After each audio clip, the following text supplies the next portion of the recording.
Hello, everyone, and welcome to Learn German. Do you sometimes feel like German spelling is a puzzle? Capital letters here, double consonants there. It can be confusing, but don't worry. Making mistakes is a natural sign of progress, as each error helps your brain fine tune its understanding of the language.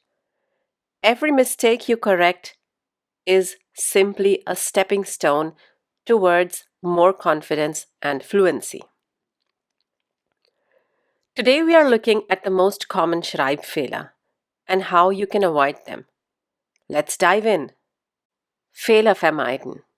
The first question is, wann schreibt man groß, wann klein? First rule. In German, we love capital letters. Every sentence starts with one. That's easy, right? Names of people, cities, and countries, always capitalized. But here is the big difference to English.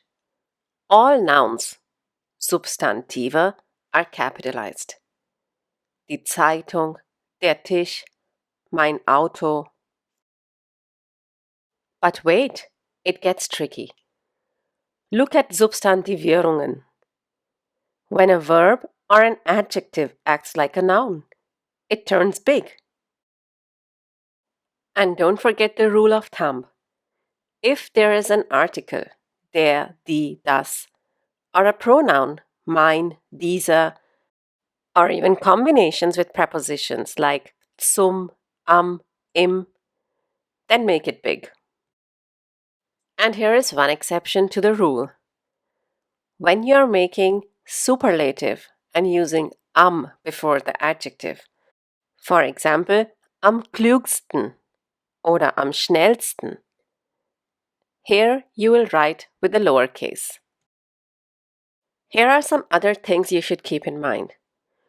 When you're talking about languages, they are capitalized. But as soon as you use the language as an adjective, then you have to write it with a lowercase letter. Generally, adjectives are written small, but when you're using names of places or cities as adjectives, then they have to be capitalized. Die Leipziger Messe, der Münchner Flughafen, die Berliner Mauer, etc. Even for proper nouns, for names of, for example, museums, all nouns are written with a capital letter.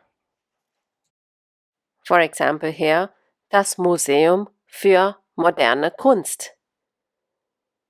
Even in the names of streets, an der goldenen Brücke, all of the important words have to be capitalized. Coming to numbers. Numbers that are under 1 million are written in lowercase, unless you use them as a noun. For example here. And how would you know that we are using this as a noun? Because there's an article before it. Eine, zwei. Similarly, in the case of ordinal numbers, der Erste im Ziel war der Favorit. Here also, don't forget to capitalize them. Similarly, when you're talking about fractions, Bruchzahlen. Here also, they are being used as nouns, hence have to be capitalized. All adjectives are written in the lowercase, even temporale Adverbien. For example, morgen, nachher, bald, etc. Even if they're coming from nouns, abends, sonntags, they are written in lowercase. But as soon as you use them as a substantive, see, there's an am before abend, then you have to capitalize them. Also, if they are following an adverb, heute Nachmittag, heute Abend, then they have to be capitalized. Another small detail with a big impact. The Höflichkeitsform Sie. Sie or ihr or ihnen, when used formally, are always used with a capital letter. The small sie, the small ihr, the small ihnen have a different meaning and a different context altogether. The next section of the video deals with the question, schreibe ich das getrennt oder zusammen? In most cases, for example, a noun plus verb, they are written separately. A verb plus verb are written separately. An adjective plus verb are also mostly written separately. You only write them together if there is a new meaning coming up. This we'll discuss right away. But when in doubt, write the two words separately. So, if you have an adjective plus verb and this gives a completely new meaning, then you write them together.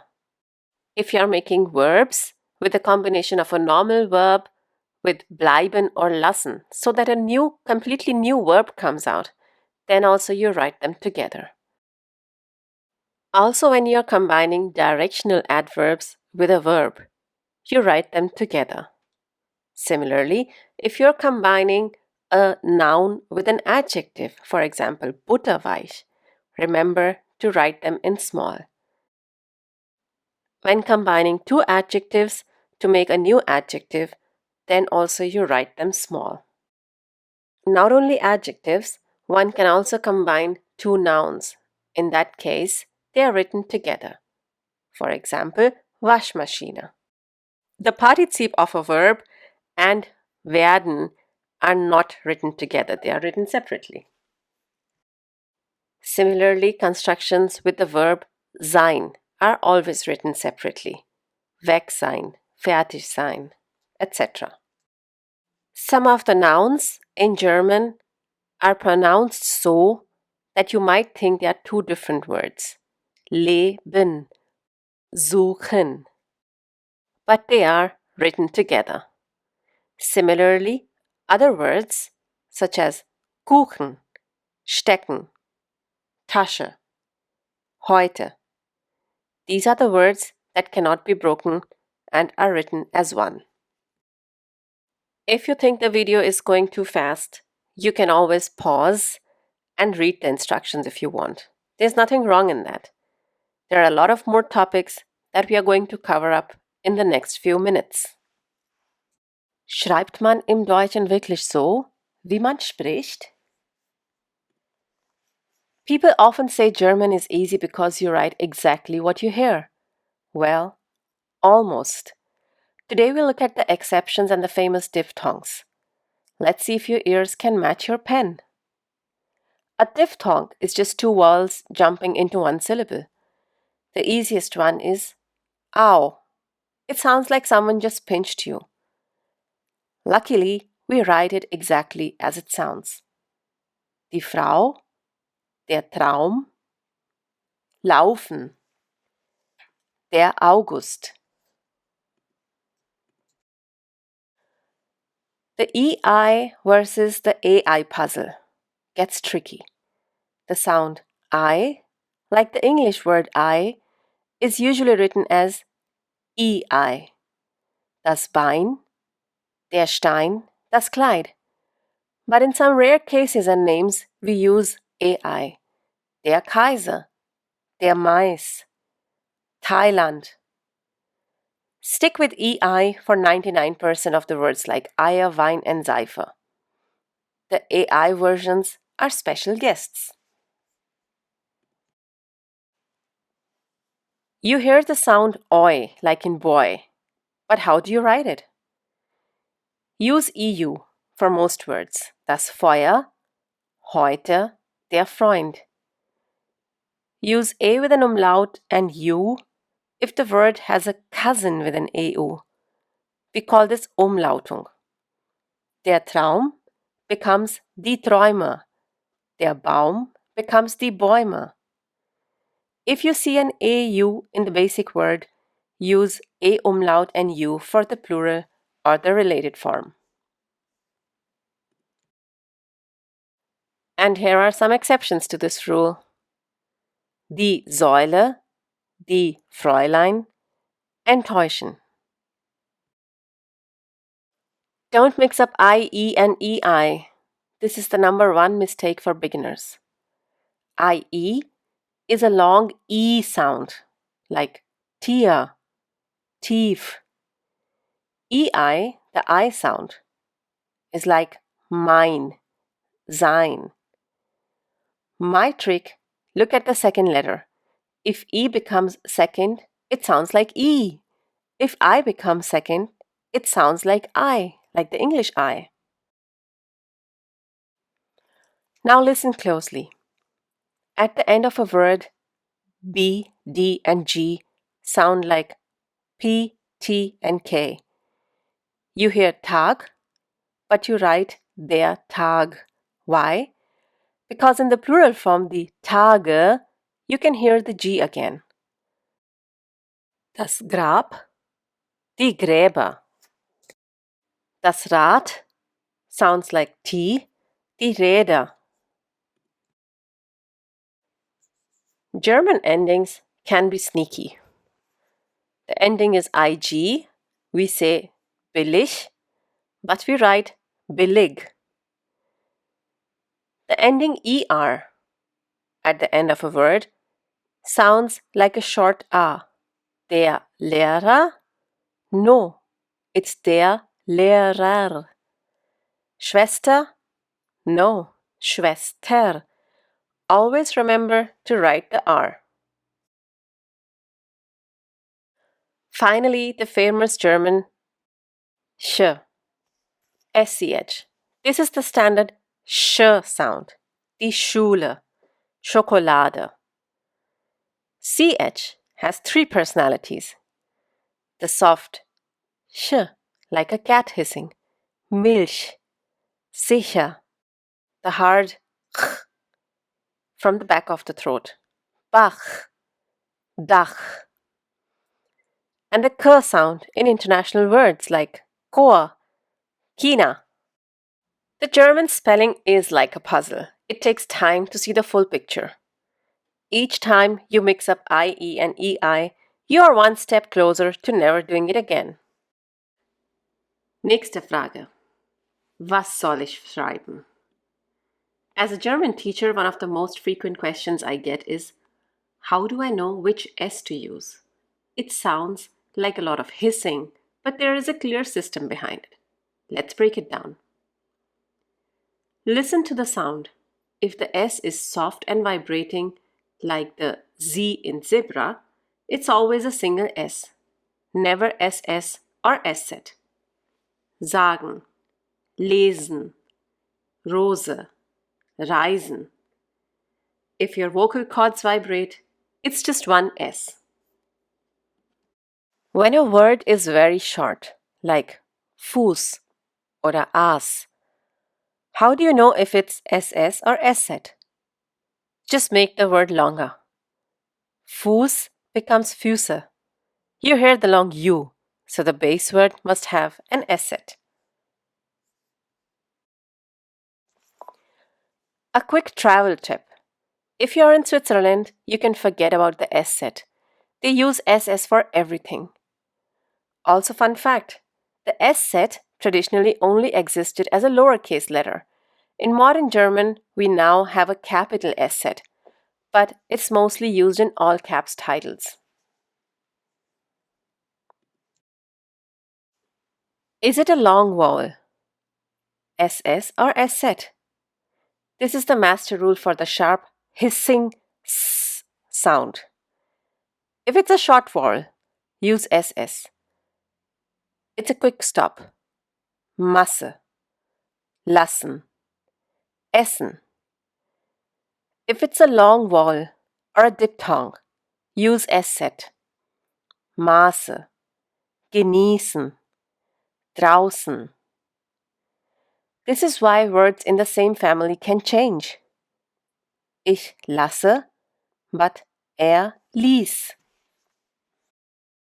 Don't confuse S with Z. In German, Z always sounds like ts, like the end of the word cats. Zeit, Zirkus, Zahnarzt. The letter S also acts as a glue. German loves compound words. often we put an S in the middle to glue two words together. Even if it sounds a bit like ts, it's usually just a single S. Liebesbrief, Hochzeitstag, Arbeitszeit.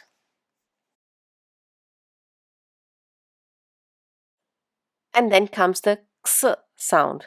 The sound, like socks, can be written in three different ways in German. There's no magic rule here, you just have to spot them.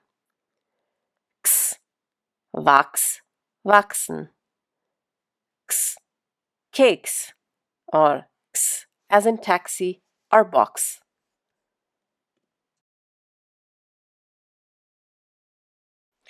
If an S is at the end of a word or before another consonant, it always sounds hard, like snake. But we usually just write a single S. Der Bus, das Obst, der Fuchs. Just like SS follows a short vowel, we use TZ instead of ZZ after a short vowel to create that sharp ts sound. Der Sitz, die Katze. I hope you get it. I know it's a lot of S sounds to keep track of, but you'll get the hang of it. One of the biggest secrets to perfect German spelling is listening to the vowels. Is the vowel long and relaxed or short and stressed? Let's decode the rules together. First up, the silent H. You don't pronounce it, but it acts like a stretcher for the vowel before it. For example, fahren, sehen, fühlen, Ruhe. Note, it makes the A, E, U sound long and smooth. Sometimes we just double the vowel to show it's long. But careful, in German, only AA, EE and OO are allowed. Der Staat, die Beere, das Boot. You will never see a double U or I in native German words. And then there are invisible long vowels. No H, no double vowel, but still long. Leben, fahren, lesen, Wahl. You just have to learn these by heart. But usually if a vowel is followed by only one consonant, it's likely to be long. Now let's speed it up. If you see a double consonant, the vowel before it is short and quick. Mutter, Klasse, Katze, Tasse. Do you hear the difference? Mutter versus Ruhe. In German, we don't like KK or ZZ. Instead, we use their cousins CK and TZ to signal a short vowel. Packen, Backe, Katze, sitzen. They function exactly like double consonants. And watch out for short words with one syllable. Sometimes they have a short vowel but no double consonant.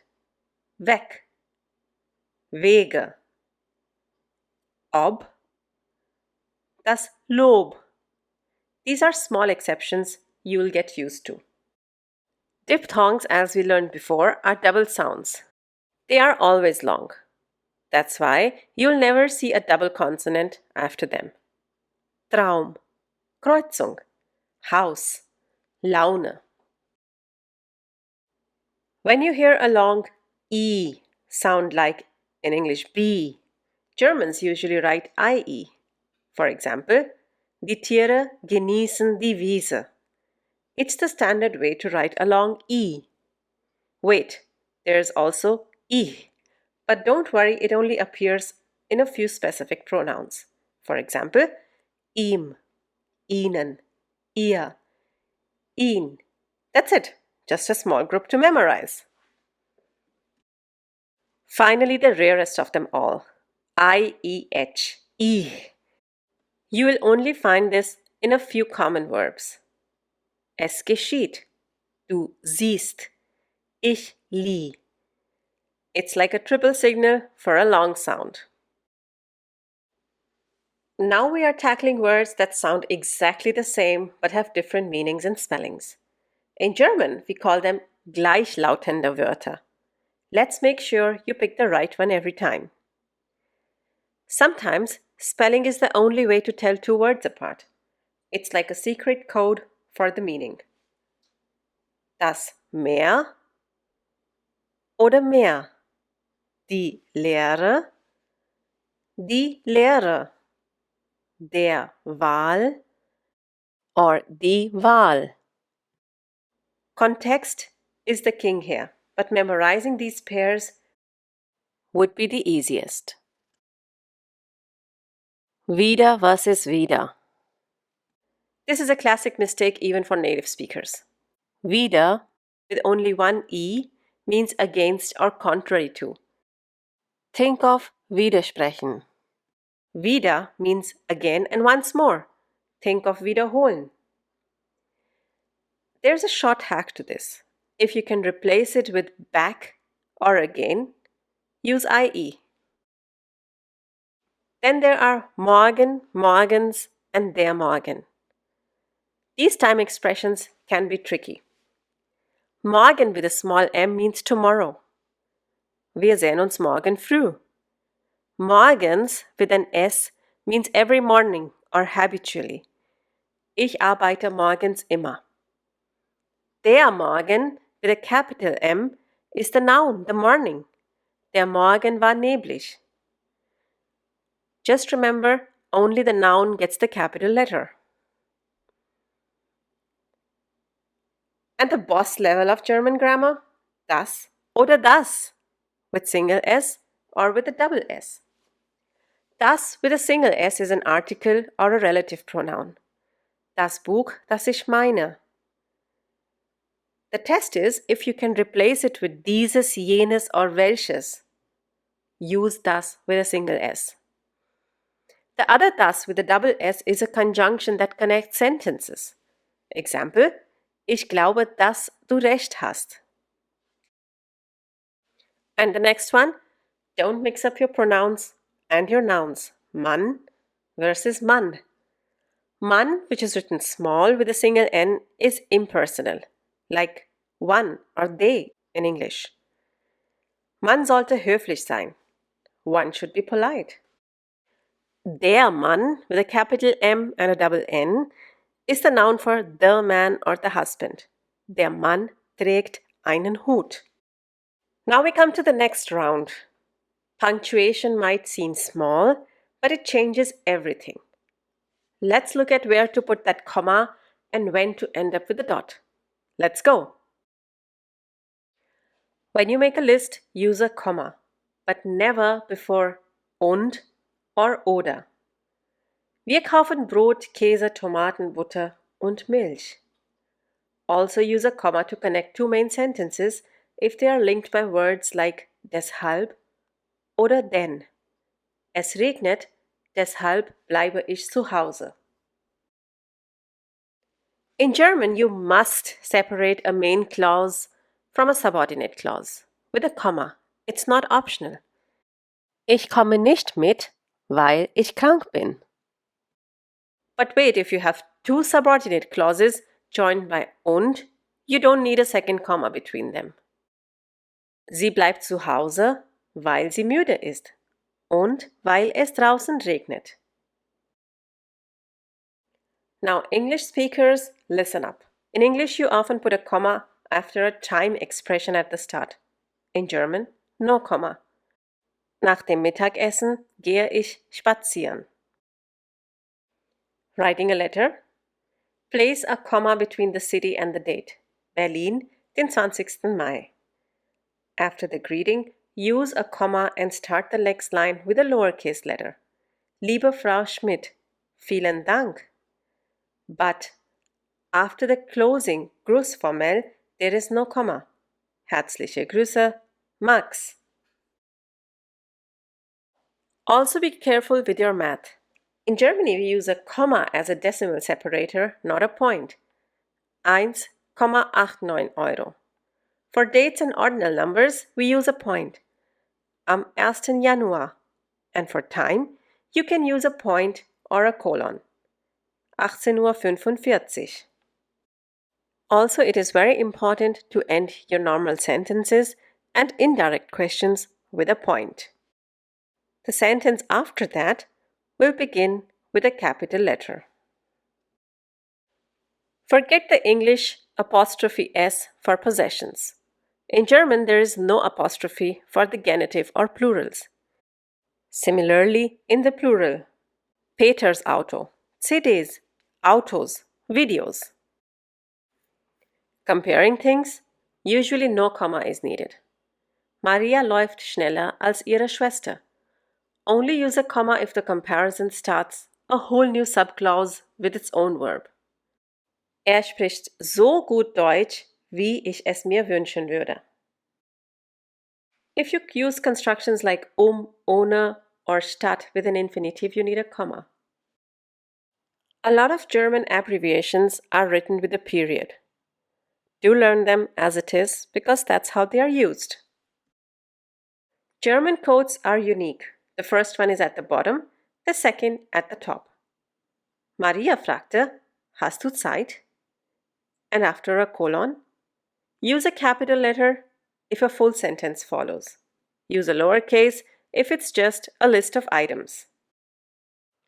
Wow, we've covered a lot, from the mystery of the silent H to the battle between das and all those tricky things in between. I know German orthography can feel like a mountain sometimes, but look at how far you've come. By just watching this video, you've developed an eye for details that many people overlook.